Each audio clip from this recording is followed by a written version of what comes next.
Welcome, everybody, to Little Caesars Arena and your 2020 NHL Draft Show. You guys, we are so excited. We're live from Little Caesars Arena. I'm Daniela Bruce alongside Art Regner, Carly Johnston, and Ken Cal today. A lot of exciting stuff going on. Art, oh, look, we've got Art here as well. And Art, we know, at least we think we know, who is going to go 1, 2, and 3 in this draft with Alexi Lafreniere, Quentin Byfield, and Tim Stützle. But the question remains, who's Steve Yzerman going to take at number 4? This really could be a pivotal day in the Red Wings history. Without question. I mean, I'm pretty excited. I'm pretty psyched about it because I know that with the number 4 pick, the Red Wings are going to welcome in an impact player, a player that is going to be wearing the red and white, the winged wheel, a winged-wheeled warrior for at least the next 10, 12, 15 years. He could go into the Hall of Fame. I mean, it's draft day. This is the day that dreams are fulfilled, dreams are made. A lot of hard work is being paid off by these kids today. So I am psyched. I am ready. No matter whom they draft at number 4, we know it's going to be a good player. And who knows, maybe Ottawa or LA surprise everyone and decide to go, there's a lot of good forwards. Maybe they like somebody more than they like Byfield or Stützle. Or perhaps, they go defense with Drysdale or Samuelson. Any way you cut it, any way you look at it, the Red Wings are going to get a great player. I'm excited, Daniela. I'm really, really excited. And I'll tell you what, just a secret between me and you. Kenny Cal almost has me talked into the fact that Askarov might go at number 4, which, of course, is music to my ears. What do you think, Ken? What do you have to say to that? Well, you know what? We talked about it on our WOW show quite a bit, Daniela and Art, that Steve likes to go off the board. Maybe he does go with a goaltender. I don't know. I don't think so. I think they're probably going to go, like Mickey said, get some offense going. And a goaltender, though, would be going off the board, I would think, going that high. He is a terrific goaltender, no doubt about it. And Art, I know he's been lighting it up playing this year so far. Well, he really has. He's playing. He's playing amongst men. That's the one thing that's really interesting is that over here in North America, most of the North American players are playing against their own peers. Their own age group. There might be a year or two, variation in years, but a lot of the European players are playing in men's leagues right now. Like Stützle, he's 18 years old and he's running the number 1 power play in Mannheim. A professional league. Obviously, most Siders over there too. So, it's really, really interesting because I would think that the European players, depending on what league they're in, but if they're playing in the top European professional leagues, they may have a little bit of a step up. And for a team like the Red Wings that really need some help, let's be honest, as long as that you may want to go with a European player as opposed to a North American player, just because their timeline might be a little bit shorter, meaning that they can get into the NHL a little bit quicker and provide the Red Wings with their skill set, whatever that skill set may be. Well, I'm inserting myself into this conversation, you guys. Hi, Carly. Hi, I'm here too. Looking forward to this draft tonight. We have obviously a lot of fun planned on this stream today. We have a lot of giveaways we're doing with Labatt Blue Light. We will be announcing the grand prize winner tomorrow on the first round recap show at 11 a.m. But we do have one winner so far in Jonah Gorski, who thinks that Lucas Raymond will be joining the Detroit Red Wings organization. Ken, what do you think about that, Lucas Raymond? Well, Lucas Raymond's a pretty offensive, gifted guy, and he's one of those guys that could really fit a need for the Red Wings, Carly. And, he's probably, a pure sniper out there, and they compare him to a lot of good players already in the National Hockey League. So that's not a bad pick if the Red Wings do pick Lucas Raymond. Right, a big goal scorer, and that is something that the Red Wings need. So you guys make sure you are tweeting at us on all our social media platforms in the comments below, #DRW Draft,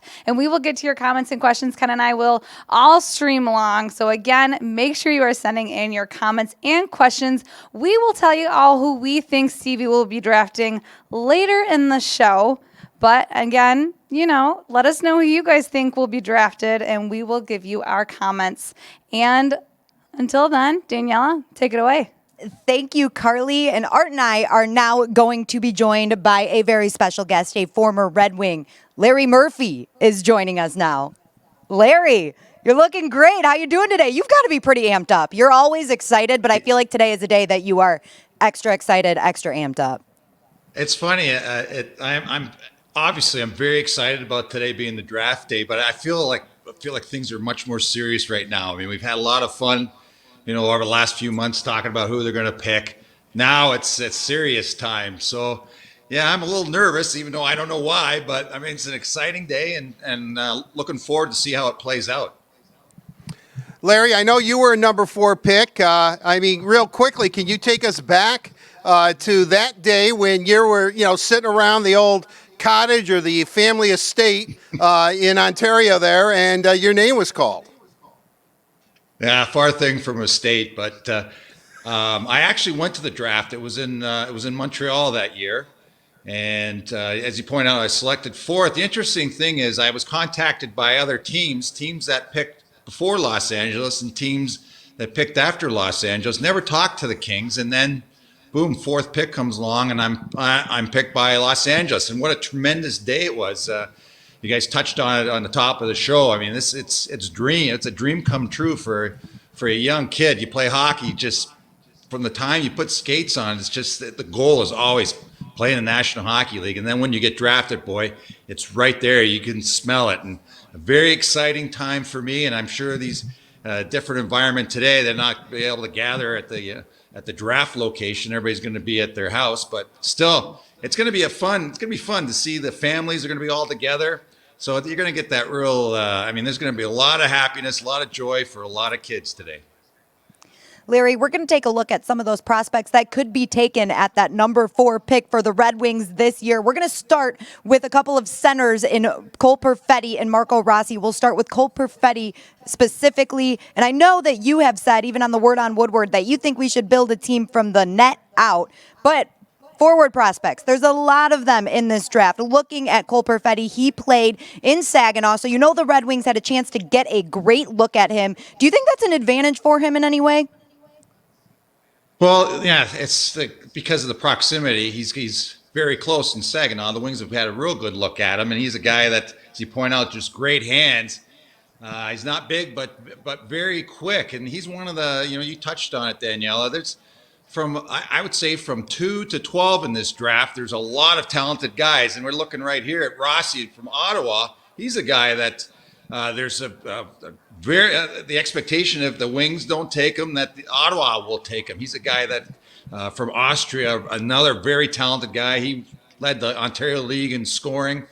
So the thing is, though, that as I mentioned earlier, 2 through 12, there's not a lot of difference in these guys. So that's why it's so difficult to figure out what's in Steve Yzerman's mind and what he's going to do with that number 4 pick if he holds on to it. I mean, there's always that chance where he could have flipped, moved down the draft, acquired another asset in terms of taking a lower pick. Because I don't think you go too far wrong if you go from, say, 4 to 12 or 4 to 9. So, hey, that deal might have already been made. I could see this, Art. I could see this right now. Yzerman makes a deal with, and this is the caveat to it. If Stützle or Byfield are available at his pick, the deal's off. If they're picked 2 and 3 like everybody expects, then the deal's on. So, hey, that's what I'm looking. I don't predict it. I'm not expecting it, but it is a possibility. The way this draft is, how the level of skill is real strong in the first half of the first round. So, Larry, what you're exactly saying is you have Steve on speed dial, and you've just broken some news, right? If Stützle and Byfield aren't around, hey, he's getting rid of that 4th round, that 4th overall pick. Hey, well, the thing with Steve is, is that we saw it last year. He's not going by what the press clippings say about who you should pick. He has a lot of faith in his staff and in himself, which is great. He's not swayed at all. So that's why I say there's potential for him to do a lot of different things. So I'm not counting out any possibility, but in terms, he's going to take the best player he feels available. You do that in the drafts. The first round, you take the best player available. When you get later in the draft, say, round 5, round 6, you've already picked 4 defensemen. You're not going to take one in the 6th round. So that's when you start picking more by position. But he's going to take the best guy he feels available. And they've got that list. It's already made. It's in that pocket. They've got the whole draft laid out in terms of who they like. So they're ready. So any sort of opportunity is thrown his way about flipping picks, he can go ahead and do it because he knows who he wants in what position. Okay, Larry, for purposes of the show, we're going to assume right now that we are keeping that number 4 pick, and Steve Yzerman is taking the podium, or the virtual podium, I should say, to make that pick. Let's look at the Swedish wingers and Alexander Holtz and Lucas Raymond, focusing first on Alexander Holtz. He seems to be the pure goal scorer of the two, from what I've heard. He's got great hands. He's got a great shot, and that seems like something that the Red Wings would really be interested in, because goal scoring, or lack thereof, I should say, was a problem for them last season. Well, Daniela, you never have enough scoring. So if you got a guy that you feel can light it up and be a pure 30, 40 goal scorer in the National Hockey League, no matter what team you are, you're taking this guy. And that's what the Holtz, his potential is. He's a guy that's got great hands around the net. So he might be somebody that if they feel that his game can translate well into the National Hockey League, I mean, you can see that the kid can do it. Now, whether he can do it in the National Hockey League, that's what the Wings scouting staff and Steve Yzerman in particular have to decide on any kid that they pick in this draft. So it's a case of making sure that you evaluate. What they do is they evaluate them today. What type of player? What's their impact on the ice? How do they compete against their peers? But you also got to get that crystal ball out and say, does this game translate to the National Hockey League game? And that's the big question. And that's what makes you've really got to have that look into the future. You got to see where a guy's going to be 3-4 years down the road. And going back to Holtz, I mean, is he a guy that can score goals in the National Hockey League? And I'm sure that discussion, like we're talking now, they sit in the room, and Pat Verbeek and Steve Yzerman and Chris Draper and everybody, they're all together and discussing these kids and discussing potential and how it translates into the National Hockey League. And Holtz he's a guy, yeah, he can score. You know, they're never shy of picking Swedish players, so he's definitely on the radar, and you can make a strong case for him going number 4. And then Lucas Raymond too, Larry. I mean, he a little different player than Holtz, maybe a little bit more of a complete game, because he can hurt you either way by goal scoring or setting a play up. Well, you want a guy that plays well in all 3 ends or all 3 zones of the rink. And the Swedish hockey players usually the players are well taught. That's why it's such a competitive team internationally. I mean, it's not the biggest country in the world, but they really know how to develop guys, and they're well coached. So they've got that hockey sense, the ability to score goals, if need be, the ability to play strong in their own end. So that's it. Raymond's a guy that, yeah, I like that he's going to be somebody that you can count on. Yes, offensive skill, but you can count on him in his own zone. He's somebody that can play the game, all 3 zones, and that's what you want, because a guy can go out there and just be great with the puck and wheel and deal and dangle, but if he can't cover his guy, the man he's supposed to cover in his own zone, he's going to kill you. So you need a guy that's got that sense and knows when to go for it, knows when to lay back. Okay, Larry, we know that you like the defensive picks as well. Last year, Steve Yzerman took Moritz Seider with the 6th overall pick. Now the top defensive prospect in this draft seems to be Jamie Drysdale. Is that something you could see Steve Yzerman doing? We talk about the goal scoring and how the Red Wings need it, but they also need to build a strong blue line. We expect to hopefully see Moritz Seider make his Red Wings appearance very soon, hopefully this season. But can you see him taking another one with that number 4 pick? If he's the best player available, that's the player Steve's going to take, and I think that'd be exciting if you have Seider and then you show Drysdale's board there. I mean, there's also Jake Sanderson. He's a guy that you can't overlook. I mean, as the season's gone along, those 2 guys have got closer and closer in terms of ranking. Drysdale's a more offensive threat. Sanderson's better in his own zone, but Sanderson's bigger than Drysdale. Drysdale might be a bit better skater. So those are 2 guys, and there's Sanderson's board right there. I don't think you can have a discussion with one defenseman, Drysdale, without adding Sanderson into the discussion, because they really are close in terms of what scouts think of these 2 guys. So it's definitely, if they're going to go with defensemen, it's going to be one of these 2 guys. I mean, Drysdale, you'd say, okay, I'll give a bit of a nod to, but hey, I don't know. We're getting back to that potential. Sanderson's a bigger guy. He's a stronger in his own zone, a little more complete player right now. Doesn't have that wheeling. He doesn't wheel and deal like Drysdale. But hey, 3 years from now, maybe Steve Yzerman thinks Sanderson's skill level is going to be a more impact player down the road. So, but I'm not saying he is. But if that happens, Sanderson does get picked instead of Drysdale. That's the exact reason, because Yzerman thinks the limit is much higher with Sanderson. Larry, obviously during your Hall of Fame career, you played in front of some great goaltenders. Kenny Cal and I were having this discussion, and he said, listen, Steve's still acquiring picks. Askarov is supposed to be a franchise goalie, head and shoulders above anybody in the draft. He's a couple of years away because he's going to be in Russia for a couple of years. But in a couple of years, the Red Wings might be in a position where, hey, wouldn't it be nice to have a young franchise goalie in your system? I mean, do you see any possibility Steve would really go off the board and take that number 4 pick and go with Yaroslav Askarov? Yes, he's definitely in consideration without a doubt. I've always said over the years that in the playoffs, you only go as far as your goaltender takes you. So that it is, even though I always joke about playing defense and how important defense is. Hey, you can't win without a goaltender. So that's why he's getting such a big look at him. He's a big guy, 6'3". He's playing this season right now in St. Petersburg. He's played 3 games already, and he's shown very well. So yeah, I don't know how many years away this kid is, but he's not that far off. And yeah, boy, you think if he comes to this team, plays maybe 3 seasons from now as your number 1 goaltender, and he fits his billing, boy, look out. I mean, you've got a cornerstone right there to build on. So that makes it very interesting, very appealing to pick that goaltender because of what he can do for your team, and that's the most important position.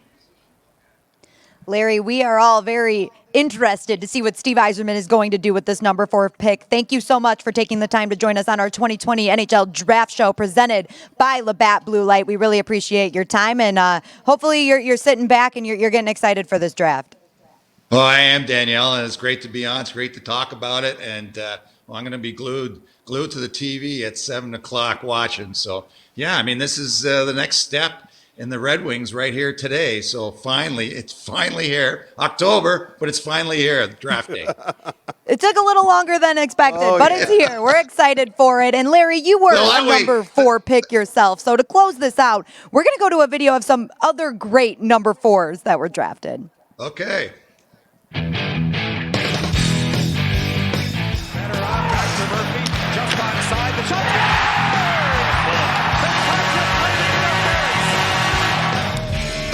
Larkin hits it deep to left field and going, gone. Oh, what a play by Barry Larkin.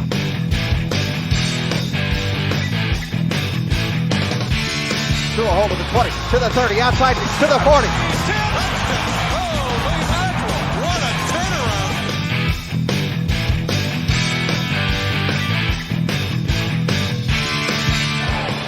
There's a strikeout for Wood. Gets it.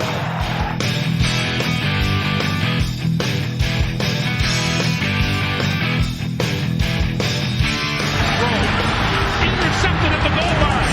Into the trap, picked off, and here we go the other direction. This will be the Heisman Trophy winner, Charles Woodson.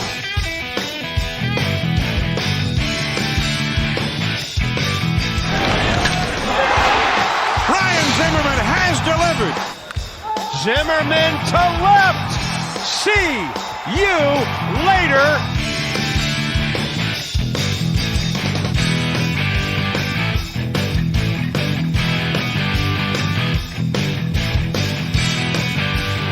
Here's McFadden again, cuts it back, big hole. McFadden right side, breaks loose.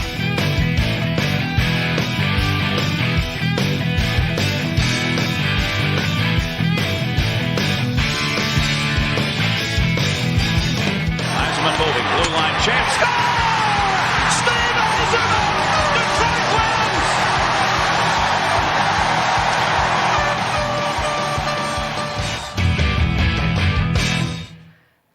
Check that out, Ken. How incredible is that? Some amazing number 4 picks. But the one that stood out to me the most was Steve Yzerman, the man who will be drafting our number 4 pick tonight. It's pretty impressive, isn't it?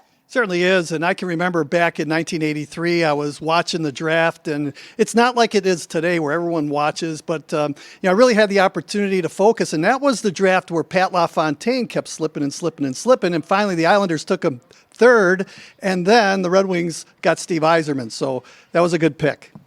That it was. And as we continue to answer your questions on social, Ken, I have one for you from J Wilbo91, who is wondering, this is a good one, Ken. Does Ken think we will see any trades involving the Red Wings tonight? Well, when I see that J, number 91, I think it's Sergei Fedorov, but I'm not so sure. We heard from Larry Murphy a couple of minutes ago, and he was talking about, well, maybe, that can be the card in the back of Steve Yzerman's pocket where, he can pull the trump card out, maybe make the deal and slip down a few notches and maybe get the goaltender. But, I think just hearing Steve Yzerman talk during the week to the media, I think he understands the fact that the team has 10 picks in this year's draft and that they want to get as many draft picks as possible. I don't see him trading any of those draft picks, to be honest with you, because I think the future of the Red Wings it's going to be a younger team down the road. And we've seen evidence of that today with Justin Abdelkader, who's put on unconditional waivers. The Red Wings aren't going to sign Jimmy Howard. Trevor Daley's not coming back. Neither is Jonathan Ericsson. So I don't think that there's going to be a trade. It's not to say that it won't happen, but I really believe that it's going to be business as usual, and they're going to use that number 4 pick. Interesting take on that. All right, talking about number 4 picks, we are going to talk about our second Labatt Blue giveaway winner, who is Colin McNally, who thinks Cole Perfetti will be the one picked tonight by Steve Yzerman at pick number 4. And I've been looking at a lot of mock drafts, which, is kind of not really going to give you much. But a lot of people were saying the Detroit Red Wings will be picking Cole Perfetti if all goes as planned. Well, I know the Red Wings interviewed him 2-3 times already, so you know that they're interested in Cole Perfetti. And as Larry Murphy said, he was only up north a little bit, up in Saginaw, and boy, what numbers did he put up. He's highly skilled, and he definitely does fit a need and could fit a need in the future for the Detroit Red Wings. As I mentioned, highly skilled, thinks the game really good. I think that he needs a couple of years of seasoning because he's got to build into that body that he has right now, but he can do it all. And, if the Red Wings do select Cole Perfetti and they're willing to maybe season him up a little bit for 2, possibly 3 years, then he'll be ready. He's a dynamic hockey player, no doubt about it. And fans in Saginaw that have watched him play, they know exactly what they're getting if they do take him at number 4. Well, we'll see what will happen tonight. The draft is just moments away. But as we continue to talk about the draft tonight on this show, sponsored by Labatt Blue Light, we want to give some love to our sponsor and talk about all the great things they've been doing out in the community. We actually made a video about it, so check it out. Earlier this year, the Red Wings announced Learn, Play, Score, our largest commitment ever to grow hockey in the city of Detroit. Local ice rinks not only serve as great places to play, but also as safe neighborhood hubs. When the pandemic stopped everything, though, these once vibrant centerpieces of our community went dark.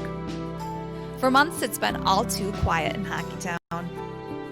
But the lights are turning back on, fresh sheets of ice are being laid, and rinks across the city of Detroit are reopening under strict measures to ensure a safe environment to play hockey. The Detroit Red Wings Foundation and Labatt are proud to announce a donation to support this reopening effort at Detroit's Clark Park, Eastside Hockey Ice Arena, and Jack Adams Memorial Arena. Together, we're helping grow the sport of hockey in our community, because the focus of Hockeytown is brighter than ever.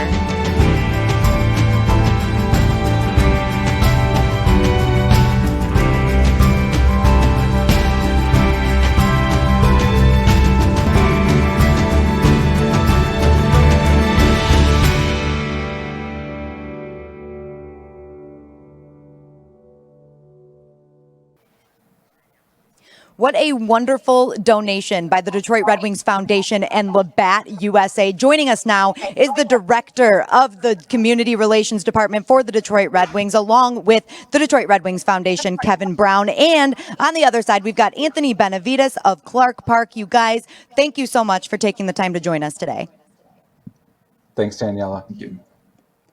We'll start this off, Kevin. My first question is for you. $60,000 to some local Detroit community ice rinks. It's amazing. And we know that the Red Wings really care about youth hockey and the growth of youth hockey, especially in the city of Detroit. How proud are you of this moment? I tell you, Danielle, it's an exciting day for the Detroit Red Wings, not just because of the draft, but also as we look to the future in many different ways as an organization. And so this donation on behalf of the Red Wings Foundation and Labatt really shows how committed we are as an organization to help foster the future of hockey, and specifically the future of hockey in the city of Detroit. Kevin, the thing that I really like about this is that this is a $60,000 donation, yet it's being split up amongst 3 different city rinks, all of which need improvements, but they're all significantly different improvements. It really sounds like you fellas took your time and decided to really make get bang for your buck, so to speak. Well, we know that the rinks in the city are truly hubs of their community. And so when we were thinking about how we can make a really lasting impact on the sport here in the city, this donation was really important. And as Anthony will attest, the funding during this time, during the pandemic, for organizations like Clark Park and East Side has been really limited. And so we're proud to step in as an organization and help these rinks as they reopen from the pandemic and hopefully bring more kids to the ice. Anthony, let's focus on Clark Park specifically. What does this donation mean to you and really the entire community that uses Clark Park? And what type of improvements are you guys going to be looking to make? Well, we want to increase our participation in the ice hockey program at Clark Park. And one of the things that we did buy, or we're going to get, is skate trainers. We have 20 of them lined up, some youth and some for adults. So the youth can use those little skate trainers as they go on the ice. And mom and dad can follow. So we also want to work with if you hook mom and dad, you hook the kid in too. So we also are purchasing some outdoor, as you see, that's outdoor snow removal equipment. So we want to get that in place. Our equipment's aged and old, and so it needs repair constantly. So it's gonna this grant, this donation from the Redmond Foundation / Labatt Blue is gonna really help us have a longer season and a safer season for the kids. The one thing I really like about, especially at Clark Park, is, as Anthony says, obviously it's an outdoor park, but a new LED scoreboard, which I think if you're a kid, when you see a really flashy, nice-looking scoreboard, I think that gives you kind of incentive too, in a strange sense, that you almost feel like a pro. Yes, we're going to update our scoreboard. The scoreboard is 16 years old, so we want to replace it. It's had some troubles and doesn't keep time very well. So here we go. We're going to get a new scoreboard. It's going to be LED light. The old one was bulbs, so we're upgrading to a great product. So and we're also going to have get the ice rink painted with this donation also. So that should help with the ice paint. As you know, every ice rink needs lines. So there's our old scoreboard. It doesn't keep time. It doesn't keep the penalty time, but there's a lot of stuff we're going to be able to get for our kids. And we're going to get repairs of our Zamboni. Our Zamboni is showing a little age now. We've had it for about, I think, 2014. So we're going to have some repairs done on that as well. Kevin, as I mentioned before, the Red Wings really want to be a part of growing youth hockey. And this year, there have been so many initiatives to do so, including Learn, Play, Score, which was a really big one for the Red Wings. Can you talk a little bit more about that one and other initiatives to grow the sport of hockey? Today's donation is an extension of Learn, Play, Score, which was our largest commitment to date to growing the sport of hockey in the city of Detroit. Earlier this year, we announced $1 million commitment on behalf of the Red Wings, the NHL, and the NHL Players Association to do just that. And so what we're doing is really taking an intentional approach to how we help grow the sport and really reignite a passion for hockey in the city of Detroit, not just on the ice, but through a variety of different ways. So that way, a hockey journey can truly be individual to the child that it impacts, whether that's through street hockey or through ice hockey. What we're really trying to do is bring the sport and the power that can do for a child's life to kids across the city. The other two arenas are the Jack Adams Arena and the East Side Hockey Arena. And what's interesting, the East Side Hockey Arena needs a new transformer, and that isn't cheap, and that's pretty much where all that $20,000 is going. And then the Jack Adams Arena, and the reason I like bringing this up is because I think there's a lot of things, a lot of amenities and things that go into an arena that people may not think about as it being an expense, but new rubber flooring for the Adams Arena, a new sound system, and a new ice skating sharpener. Now, that seems like such a little minor thing, but when you think about skating and, ice skate sharpeners, how many times do we see Paul Boyer sharpening skates during a Red Wings game? I mean, this is a huge undertaking, and again, Kevin, it really does appear that the Red Wings Foundation, the NHL Players Association, and the NHL are right at the forefront, making sure that youth hockey is vibrant in the city of Detroit. Well, we are committed, and I say that word so strongly, to helping grow the game. And it's through donations like the one we're announcing today with our friends at Labatt USA, as well as all of the other programming that is coming out of the organization right now, really unified in our approach to helping kids and individuals see the future in hockey. And so, as we look toward the draft today, we hope that one day there will be a child that comes off of the ice at Clark Park or Jack Adams or East Side that the Red Wings may be vying for in the future. So it all starts with the organization helping to ensure that kids have those opportunities to succeed, and we're here to do it. Kevin, Anthony, thank you both so much for taking the time to join us today. What an amazing initiative, a great donation by the Red Wings and Labatt USA. We thank them from the bottom of our hearts. This is going to be great for the Detroit community. Thank you guys again for joining us. Carly and Ken, back to you guys.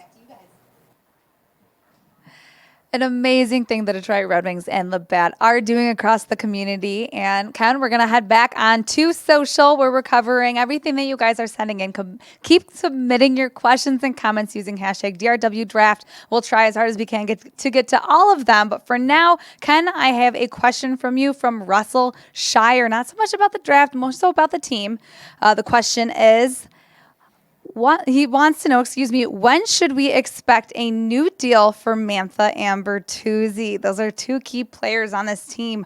When should we expect a deal? Well, that's a good question. And boy, this is going to be a busy time for Steve Yzerman. Not only does he have the draft going on tonight and tomorrow and free agency coming up on Friday, but he also has to sign a couple of his players. And one of those players in particular is Anthony Mantha, Tyler Bertuzzi. I think he has to first and foremost figure out where his cap situation is. Obviously, with some expiring contracts, money is not an issue because the Red Wings will have a ton of money, I guess, that they can use to sign these two players. But again, it's working as to where he thinks the budget should be this year going forward. But I don't think it's going to be too long after free agency. I really think that he's already had discussions with both of those players. And I think in a short period of time, he'll get a deal done because, let's face it, both Mantha and Bertuzzi and Larkin, they're the core group on this Red Wing team right now. Absolutely. I can't imagine them not making a deal, but we will find out later this week. Okay, and moving on to our third winner of the night, who is James McIsaac, Sr. Congratulations. He thinks Yaroslav Askarov will be the Red Wings pick tonight. I know we've been mentioning him all night long. High pick for a goalie, but we did just lose Jimmy Howard. So, Ken, what are you thinking about that? Well, you know what? It's good to talk about it because, Askarov's one of those goaltenders that is not like a normal goaltender. What I mean by that, I know goaltenders are funny, as Art would say, but he catches with his right hand, and most goaltenders catch with their left hand. So he's a little bit different in that regard. But what I really like just watching video of Askarov is the fact that he covers a lot of the net, doesn't get rattled when a goal goes in, and not many goals get into him. And he's pretty soft, like where he'll keep that puck in front of him, not give up big, juicy rebounds. And like Carey Price, not a lot of wasted energy out there on the ice when he's performing. So, he's got all the tools. He needs some seasoning. I still think he's going to play a couple more years with the Russian Association, but you never know. As I mentioned, Steve Yzerman sometimes likes to think off the board. Maybe he does make a deal. Maybe he does pick the goaltender at number 4. That's what makes this conversation so fun tonight. We just have to wait and see. We're all just theorizing right now because who knows what Stevie Y will do tonight. I don't know. Ken doesn't know. And I'm going to toss it to Danielle and Art, who also don't know. Thank you, Carly. We are now joined by a man that needs no introduction, Mickey Redmond, former current member of the Fox Sports Detroit broadcast team. Mickey, how are you doing tonight? You excited for the draft? Yeah, I guess I am.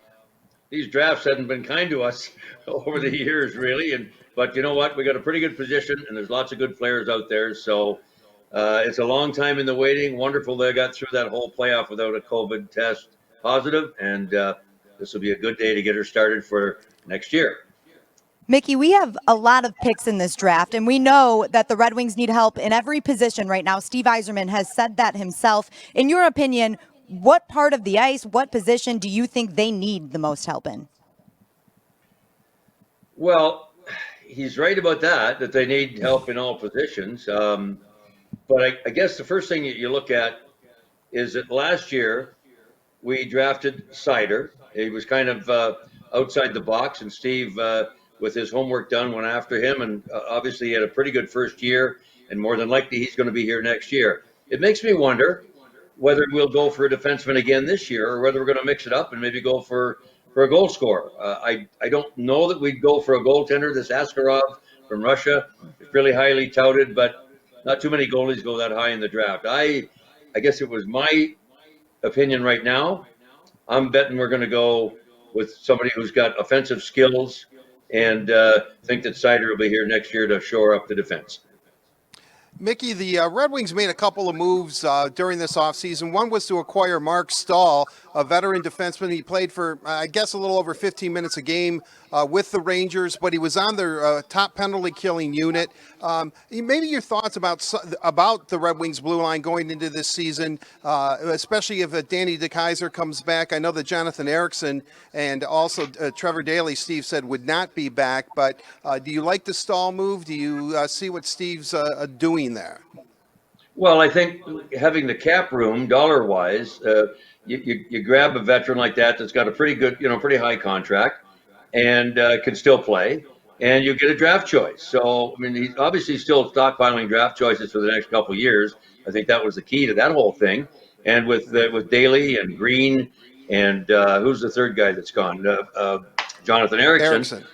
Now you take a look at, Nemeth was your main penalty killer last year, along with DeKeyser was hurt most of the year, but he's a penalty killer as well. We use Hronek probably way too much than you like to have a young guy just learning the game, but I must say he handled it very, very well.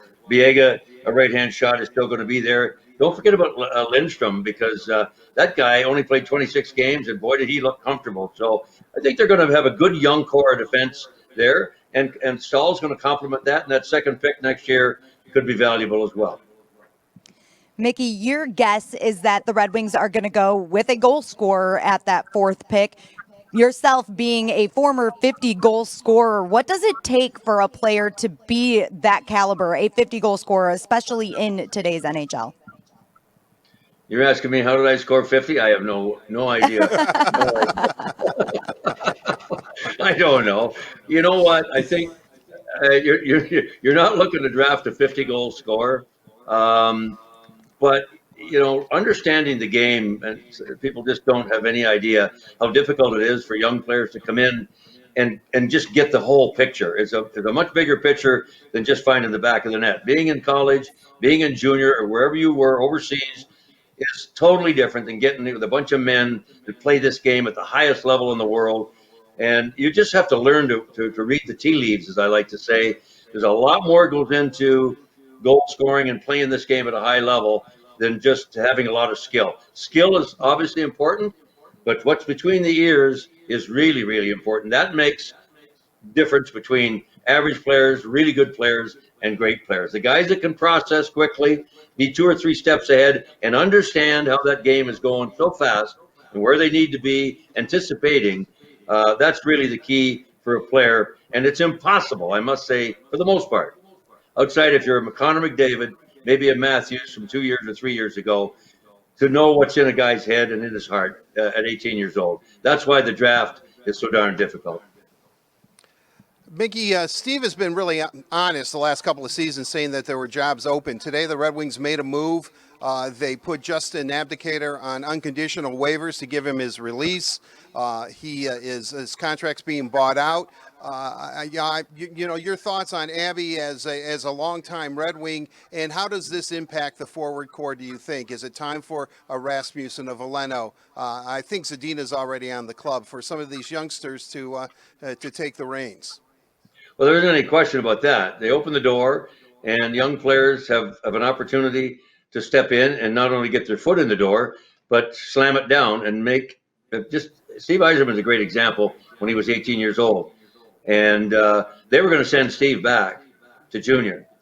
And there's only one reason they didn't, and that's because Steve Yzerman said, I'm not going to allow you to send me back, because when they started scrimmaging and practicing, and the management would gather after the workouts and go, who's the best player on the ice? Well, it was Steve Yzerman. And then they started playing exhibition games, and who's the best player on the ice? It was Steve Yzerman. And they started playing, and next thing you know, they said, you know what, we're not sending them back. And they meant to do it. And Steve said, and they told him that. And Steve basically said, there's no chance. I am not going back. I'm going to do the best I can do. And he did. And obviously the rest is history. But that's what being a young player and having a door open for you can do. You better grab it, because somebody else will, and you'll be long gone. As far as Abby's concerned, he was a great citizen for us for a long time. He's from the area.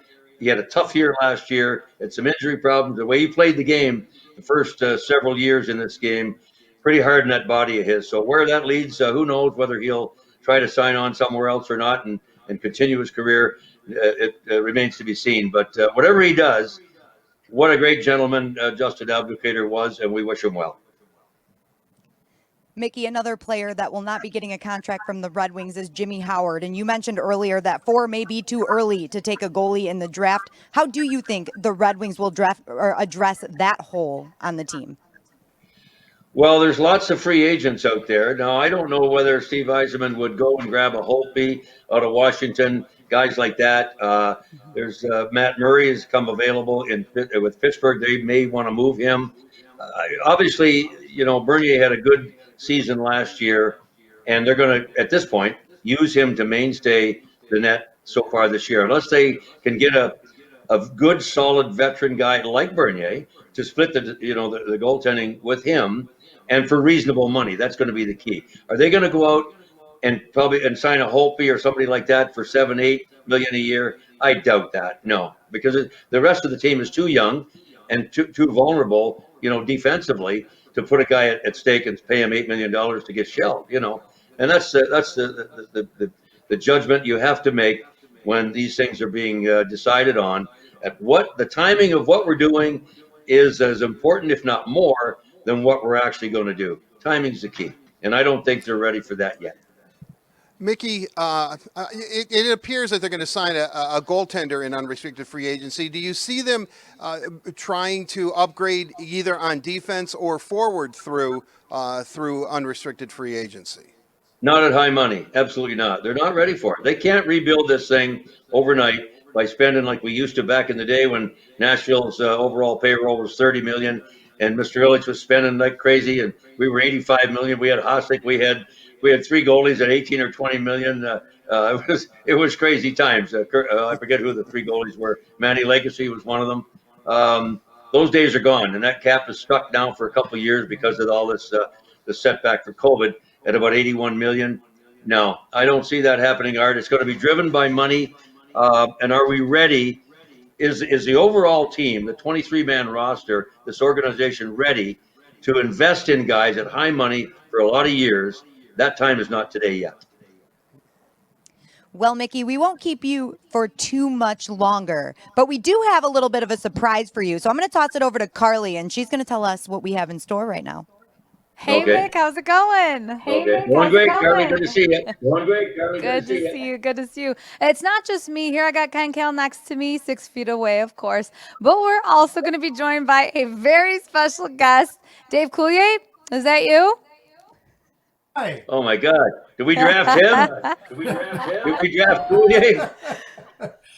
How's it going, Dave?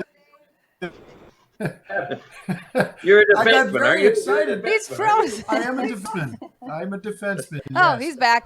He's back. Yeah. I got very excited about this. I saw the email and I saw Labatt and Draft and I saw Mickey's name and I thought, I get to drink Labatt Draft with Mickey? Sign me up. Oh, my God. There you go. I don't know if you guys tricked me into doing this or not, but I'm still happy to be here. There's always a good time for a good healthy ginger ale. That's right. So what would you like to know? My picks? So, Mickey, what is the difference between a Mickey's ginger ale and a Labatt Blue Lay? Is there anything special? Look at ginger ale, I guess, is a Mickeyism. And then people ask me, well, what is ginger ale? Ginger ale is whatever you want it to be. It could be a real ginger ale. Likely not. But it could be a cold one. It could be a little Dr. Bacardi. It could be whatever you want. Whatever you feature, or a bottle of orange juice. It doesn't matter. Ginger ale is good. Whatever suits your fancy. Now, what will you guys be drinking tonight watching this draft? We hope champagne. Ginger ale. We hope champagne. Yeah, right. Yeah, ginger ale. Yeah, ginger ale. Yeah. Yeah. It's going to be fun. It's going to be fun. You're an amazing talent, and I know that you in your career have done many voice impressions. And how about doing a little impression, improvise a little bit about Mickey Redmond lighting a campfire while having a couple of ginger ales? I'll never be able to show myself in the dressing room with him ever again if I do this. Mick's waiting. No, we miss skating. I know Mick's missing skating a lot. You know, we were playing together on Tuesdays and Thursdays every week out in Troy, skating with the boys. And you want to talk about some laughs. Mickey and I usually sit together next to each other in the dressing room, and I think we're the last guys out of the dressing room because we can't stop making each other laugh with talk about, well, what are you going to do on your property? Are you going to get your tractor out? And we talk tractors and chainsaws and hockey. That's about as far as we get. But we have a good time. All right, now, Dave, I have to ask, Mick is a 50-goal scorer. How do you keep up with him? How do I keep up with him? Yeah. Well, I can't. Every time he scores on Tuesday or Thursday, I skate up to Mickey and I say something to him that I cannot repeat on this program. But Mickey knows what that is, and every time that he scores, I go up and skate and I tell him that. All right, I have to know who's the best chirper. The best what? Chirper. Oh, the best chirper? Come on. Yeah. I don't usually chirp. I don't usually chirp too much. And Mick, we'll chirp at each other, but we're not big. We're not big chirpers on the ice. We know lots of guys who are big chirpers. Mickey, what do you think of Dave's game? Is it NHL caliber quality or what? Absolutely, 100%. But I can tell you this, no reality show going on today has got an upper hand on what goes on in that dressing room. We could do a show every Tuesday and every Thursday, and that makes it priceless. Sign me up. I'm totally going to back that. What would be the name of the show? Oh, I know. You want me to tell you what? You want me to tell you what? Come on, Dave. Come on, Dave. Icing the puck. Love it. Well, gentlemen, I know we just talked to Mick about the draft tonight. Dave, what are you thinking our general manager, Steve Yzerman, is going to pick? Who do you think, rather, do you think he's going to pick at number 4 today? Well, what Mickey was saying earlier, do you go for a goal scorer? Do you go for a guy? He played for the who's the guy who played for Saginaw, the Spirit center. Perfetti. Do you go for a guy like that who's a center who could be a winger? Do you go for a guy like that, or do you go, do you try and get strong, up the middle with your defenseman and a goaltender? So you can build in a number of ways. I guess you just have to kind of commit to what your program is going to be and who you're going to build around. And I think Steve Yzerman knows best. He's gonna, there's a lot of hockey knowledge behind Steve Yzerman. So I think Steve will, I think he's got a master plan. If I know Steve, and I think that he's going to commit to his master plan, and I think he's got a good, strong, idea of how he wants to build this team in the next couple of seasons. Absolutely. Hockey Town calls it the Yzer plan, and we all believe in it. One last question, guys. Both Mickey and Dave. We'll start with Mickey. What do you guys miss the most about Detroit Red Wings hockey? Oh, my. Where do you start? I know. It's the greatest game in the world, and without it, we feel like there's just a hole in the wall. And it's what we love to do. It's what we love to talk about, get involved with, and the players, watching the young guys grow like we did back in the late 80s and early 90s. And greatest game in the world. I don't know what to say. It's very lonely without it. Absolutely. And Dave, what do you miss the most about being at Little Caesars Arena? Oh, I concur. It's just the environment, and the faces. It's really all about the people. There's a great group of people in the game of hockey, and I think we really miss those people a lot and those relationships. And hopefully we get back to all of our people, and we can all get in that building and watch some exciting hockey again. Awesome. Thank you guys so much. Ken, any last words? No, just, hey, it's good to see you, Dave. I know I see you around the arena when you're here. You're a big Red Wing fan, and all the best to you, and hopefully we can get back to hockey. And Mickey, it's always good seeing you, and have a few ginger ales later, all right? Yes. Love it, guys. Thank you so much. Really appreciate you guys joining us. Looking forward to seeing who Steve will add to the Detroit Red Wings organization. Until then, Daniela, back to you. Thank you, Carly. You guys, we are now just about 10 minutes away from the official NHL Draft coverage that will take place on NBC Sports Network. But before we let you go, the four of us obviously have to make our picks for the 2020 NHL Draft. And you guys, I'm going to bring in all four of us right now. And this is not just who you think they should pick. This is who you think Steve Yzerman is going to say tonight. What name will Steve Yzerman announce? I'm just going to let myself kick it off. So I'll start, and I am going to pick Marco Rossi, the center in the OHL. And the reason I'm picking him is because of how dominant he was in the OHL. Led the league with 120 points. He's got a high hockey IQ, very skilled player, and he's good on the penalty kill. He's a very good two-way center. You guys, I just have a feeling that Marco Rossi is going to be the name that Steve Yzerman announces tonight. And now I know Art Regner has been waiting all show to give his pick. So Art, take it away. You're next. Well, the rumors are hot right now, Daniela. There could be trades. Trades afoot, as they say. I guess they said that in Victorian England. Told you guys he was amped up. I told you. The London Lions are about to make a move. Anyway, the thing is this. I know who Steve should draft, and that's Askarov, the goaltender. But he does not listen to me. I don't know why, but he does not. I think that they're probably going to end up taking Cole Perfetti. But I also think Dramatic pause. that if Steve really thought about it, and trust me, he's thinking about it, I still like the pick that I said on the Fox Sports Detroit show. I think the Red Wings need a pure goal scorer, a guy whose mentality is shoot first. Shoot first from anywhere on the ice. That player is Alexander Holtz from Sweden. Red Wings have a great track record, as we know, with players from Sweden. Lock it, put it in the bank. That's my final answer, Regis. Regis, Alexander. okay. You wish that Regis was want to pay a little homage to Regis Philbin. You know what I mean? I'm still bummed that Regis is gone. I love that guy. Yes, shout out to Regis. Art, I know you can never just pick one for some reason. We tell you to pick one, you pick two. Well, it's kind of like a horoscope. You know, I throw enough stuff out there, something's about to stick. So Art was right. Everyone can say Art was right because he has said every single potential prospect. He has Quite said them all. literally. Anton Lundell, don't forget about him. Don't sleep on him.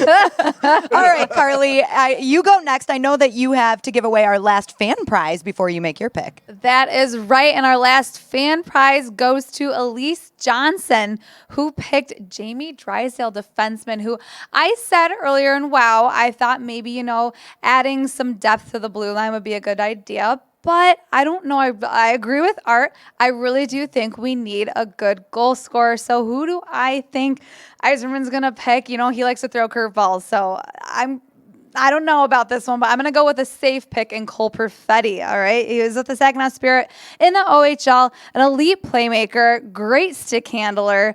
He needs to work a bit on his defensive play and add some strength, so there'd be some development there. I'm not sure that he'd immediately be in a winged wheel sweater, but this is a guy who has really high hockey IQ, and that's really important to have in a young player like Cole Perfetti, someone who we're hoping to draft. And I went back on saying that we would draft a defenseman because, I sat down and I thought about it long and hard. And I thought, last year we got Mo Seider, so I'm going to go with a forward this time. So Cole Perfetti, it's a safe pick, but I did hear Ken Kale did tell me when I told him who I thought Yzerman was going to pick. He said they interviewed him 3 times. So although it's a safe pick, it might be the right pick. So we'll see tonight. Again, never know with Yzerman, but trust in the Yzer plan.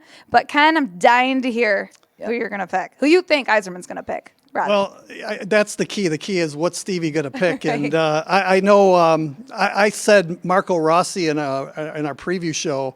And the reason why I like Marco Rossi is because of the fact that he played for the Ottawa team in junior and he put up a lot of numbers. He's an older player, and maybe he's that type of player that wouldn't need a whole lot of seasoning. Maybe he could step right in and maybe be a big part of the team next year or maybe halfway through the season. But that would be, I guess, my pick.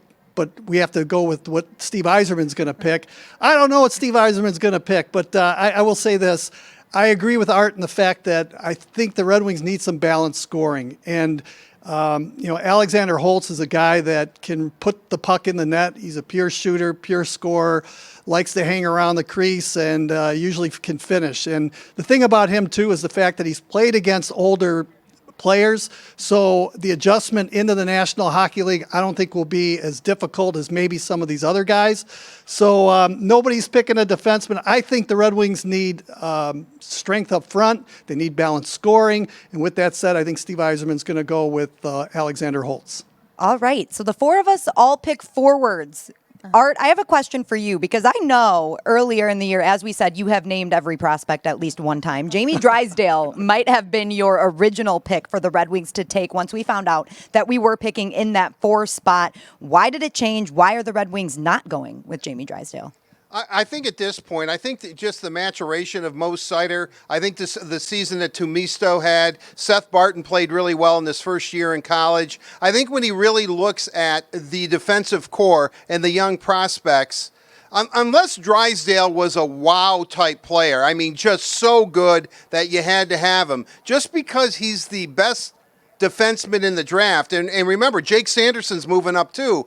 I think that you look at it and say, well, is that worthy of the number 4 pick? I mean, I'm not taking anything away from him, but, we need help everywhere. I mean, Steve's a realist. He knows that. And I think at this point, because the forward core is just so so deep, and so good.